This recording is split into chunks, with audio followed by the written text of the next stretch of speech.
Welcome to our channel Geetika Tanmay smart channel. మనం రోజు డిఎస్సికి సంబంధించిన ముఖ్యమైన బిట్స్ చూస్తున్నాం. అలాగే ఈరోజు కూడా డిఎస్సికి సంబంధించిన మరికొన్ని బిట్స్ చూద్దాము. ఫస్ట్ వన్, విద్యార్థి దశ అనే ఏ ఆశ్రమాన్ని పరిగణిస్తారు? ఫస్ట్ వన్ బ్రహ్మచర్య ఆశ్రమం, బి గృహస్థ ఆశ్రమం, 3 వనప్రస్థ ఆశ్రమం, 4 సన్యాస ఆశ్రమం. ఆన్సర్ బ్రహ్మచర్య ఆశ్రమం. సెకండ్ వన్, వైద్య విద్యలో అత్యంత ఉన్నతమైన విద్యాపీఠంగా రూపొందినది? A Nalanda, B Takshashila, C Vikramashila, D Nagarjuna. So answer is B Takshashila. లౌకిక విద్యా విధానాన్ని అనుసరించిన వారు? A Akbar, B Jahangir, C Babur, D Aurangzeb. First one A Akbar is right answer. Fourth one, అధోముఖ వడపోత సిద్ధాంతం ప్రతిపాదించినది? A Charles Grant, B Lord Curzon, C William Bentinck, D Lord Macaulay. So answer is D Lord Macaulay. Calcutta, Madras, Mumbai విశ్వవిద్యాలయ స్థాపన? A 1858, B 1857, C 1853, D 1856. So answer is 1857. హిందీని తప్పనిసరి చేయాలని ప్రతిపాదించిన కమిషన్? ఏ సెకండరీ విద్యా కమిషన్, బి 1986 విద్యా విధానం, సి కొఠారి కమిషన్, డి 1948 విశ్వవిద్యాలయ commission. So answer is A secondary విద్యా కమిషన్. ఉచిత నిర్బంధ ప్రాథమిక విద్య 6 నుంచి 10 సంవత్సరాల పిల్లలకు ప్రవేశపెట్టాలని మొదటగా సూచించినది? ఏ 1968 విద్యా విధానం, B Kothari commission, C Gopalakrishna Gokhale తీర్మానం, D Eshwaribai Patel commission. So answer is C Gopalakrishna Gokhale తీర్మానం. సాంఘిక ఉపయోగ ఉత్పాదకత కృత్యాలను ప్రవేశపెట్టాలని సూచించిన commission? A Janardhan Reddy commission, B హట్టాంగ్ committee, C Mudaliar committee, D Eshwaribai Patel committee. D Eshwaribai Patel committee answer. గ్రామీణ విశ్వవిద్యాలయాలను స్థాపించాలని ప్రతిపాదించిన commission? A Sargent commission, B Radhakrishna commission, C secondary విద్యా commission, D Sadler commission. So answer is B Radhakrishnan commission. Next one, A committee సిఫారసుల ఆధారంగా ప్రభుత్వం ప్రాథమిక పాఠశాలను విస్తారంగా నెలకొల్పింది? ఏ 1986 విద్యా విధానం, B Hunter commission, C Kothari commission, D Mudaliar committee.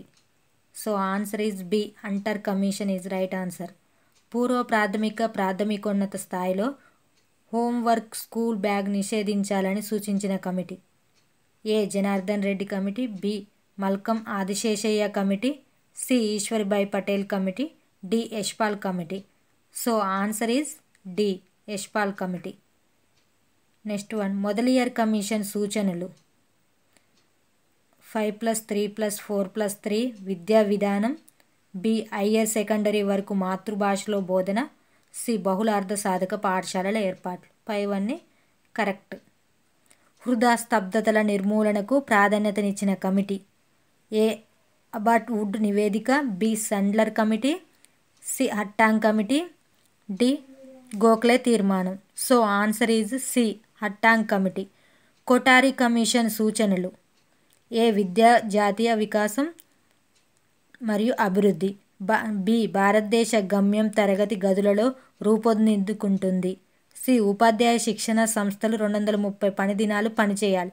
So పైవన్నీ కరెక్ట్ ఆన్సర్. కింది వాటిని జతపరచండి.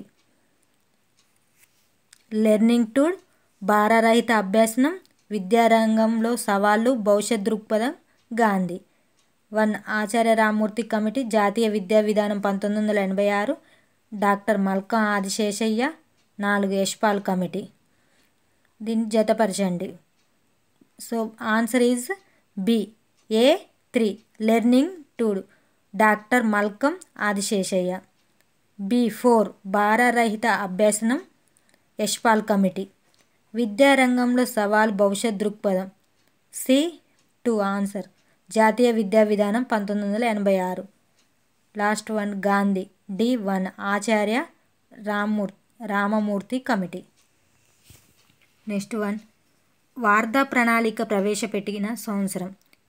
ఏ 1937, B 1964, 66, C 1947, D 1929. So answer is A 1937. ఈ కింది వాటిని జతపరచండి. బిస్మిల్లా, సమానేరులు, పబ్బజ, ఆయుష్మికం. ఫస్ట్ వన్, ముక్తి మోక్షం పొందడానికి ఉపయోగపడే విద్య. సెకండ్, గోయింగ్ ఫోర్త్, బౌద్ధ విద్యా విధానంలో శిష్యరికం స్వీకరించిన వారిని మహమ్మదీయుల మక్తబులలో ప్రవేశ ఉత్సవం. Answer is D A4. బిస్మిల్లా మహమ్మదీయుల మక్తబులలో ప్రవేశ ఉత్సవాన్ని బిస్మిల్లా అంటారు. సమనేరులు అంటే B3, బౌద్ధ విద్యా విధానంలో శిష్యరికం స్వీకరించిన వారిని సమనేరులు అంటారు. పబ్బజ అంటే 2, గోయింగ్ ఫోర్త్. ఆయుష్మికం ఆన్సర్ 1, ముక్తి మోక్షం పొందడానికి ఉపయోగపడే విద్యను ఆయుష్మికం అంటారు. నెక్స్ట్ వన్, ఈ కింది వాటిని జతపరచండి. First one, Lord Hardinge, Lord Ripon, Lord Curzon, Gandhi. ఇట్ సైడ్ అంటర్ కమిషన్ 1882, ప్రతిపాదిక విద్య 1937, వుడ్స్ డిస్పాచ్ 1854, విశ్వవిద్యాలయ commission 1902. Answer is B A3, Lord Hardinge, Wood dispatch 1854. B1, Lord Ripon, Hunter commission 1882, Lord Curzon. C4, విశ్వవిద్యాలయ కమిషన్ 1902. గాంధీ, ప్రాతిపాదిక విద్య 1937. Answer is B. శ్రవణం, మననం, నిధిధ్యాసనం ఏ మతం అభ్యాసన ప్రక్రియ? ఏ బౌద్ధ మతం, బి ముస్లిం విద్యా విధానం, సి వేదకాలం విద్యా విధానం, డి పైవేవి కాదు. ఆన్సర్ ఈజ్ వేదకాలం విద్యా విధానం. ప్రీ ప్రైమరీ పూర్వ ప్రాథమిక విద్య సూచించిన కమిటీ. ఏ కమిటీ అంటే సార్జెంట్ నివేదిక. NCF 2005 ప్రకారం ఉపాధ్యాయుని పాత్ర. నాయకుడు, అనుసంధానకర్తగా, నిర్దేశకుడు, పైవాణ్ణి. సో ఆన్సర్ ఈజ్ బి, అనుసంధానకర్త. నెక్స్ట్ వన్, NCF 2005 ప్రతిపాదించిన ప్రధాన మార్పు. విస్తృత సామాజిక పరిసరాల్లో అభ్యసనం, పుస్తకాల ద్వారా అభ్యసనం, తరగతి గదిలో అభ్యసనం, ఉపాధ్యాయుని పర్యవేక్షణలో అభ్యసనం. సో ఆన్సర్ ఈజ్ ఏ, విస్తృత సామాజిక పరిసరాల్లో అభ్యసనం. నెక్స్ట్ వన్, NCF 2005 ప్రకారం మూల్యాంకన స్వభావం డాష్గా ఉండాలి, నిరంతరంగా ఉండాలి. సో ఆన్సర్ ఈజ్ ఏ, పిల్లవాడిని ఈ విధంగా చూడడం సరైన ధోరణి. ఏ విధంగా అంటే నిరంతర స్వీయ జ్ఞాన నిర్వహణకర్తగా చూడడం సరైన ధోరణి. నెక్స్ట్ వన్, ఎలిమెంటరీ విద్య లక్షణం కానిది. పిల్లవాడి భాష సామర్థ్యం పెంచడం, బయట ప్రపంచంతో వ్యవహరించుటకు భాషను ఉపయోగించడం, మాతృభాష పట్ల నిర్లక్ష్యం, అభ్యసన కావలసిన ఆత్మవిశ్వాసాన్ని పిల్లవాడిలో ప్రోధి చేయడం. ఆన్సర్ ఈజ్ మాతృభాష పట్ల నిర్లక్ష్యం. ప్లీజ్ లైక్ చేయండి, షేర్ చేయండి, సబ్స్క్రైబ్ చేసుకోగలరు.